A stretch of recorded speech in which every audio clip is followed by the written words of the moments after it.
Righto webheads, for the second part of the backpack or web pack video, I'm actually going to do a bit of a tutorial. What I did next was grab an old or new cheap t-shirt or some kind of cloth fabric and drew around the bowl to measure up a cutout. We can place this cutout in the Spidey-Pack soon. I then used a hot glue gun over the pack, securing more of the string and also adding a really cool web effect when it dries. Followed by some more craft glue in the same style for effect and for maximum gluey thingy do. After it dries, I turn the bowl over and cut out all the excess string to make room for adding Spidey phones and wallets and such. It's also the gap I'll use to add in the previously cut out cloth to glue down later. So we have a more secure pocket for the goodies. This is a bit of work and can get quite tedious, but after dealing with all the random strings that need tying or gluing down, it starts to look like I know what I'm doing. We of course add the cloth in any way you can. I used a mix of epoxy glue and hot glue gun and then started tidying up the edges of the pack. It's a little bit rough, but we'll get better over time. I promise. Now we gotta hang it from our backs. It's time to measure up a bit of thicker rope. Enough of it depending on how far down your back you want the pack to be sitting.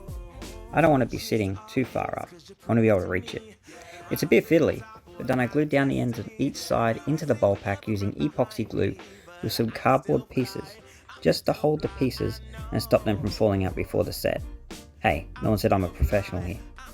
Then hot glue gun over that. So it's even harder to move when it sets. This may not last forever, but they can always be replaced, and this is just for those outings where you'll need some storage. Who loves long days at conventions with no pockets? Yeah, not me. So that's it. This is how it looks at first.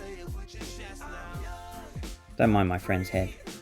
Then I place the other half of the cloth to the back top half of the pack.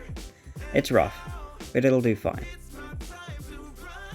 You don't have to, but you can go over this later with some lighter white paint to get the more white web comic look, or leave it as is. I use an airbrush with some Vallejo white paint for effect.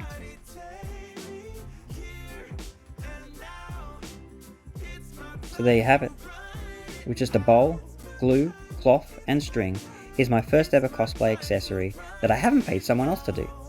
I might need to tighten it up more later, but right now it's loose enough and easy to grab things out without taking the whole pack off every time. Let me know what your Peter tinkles.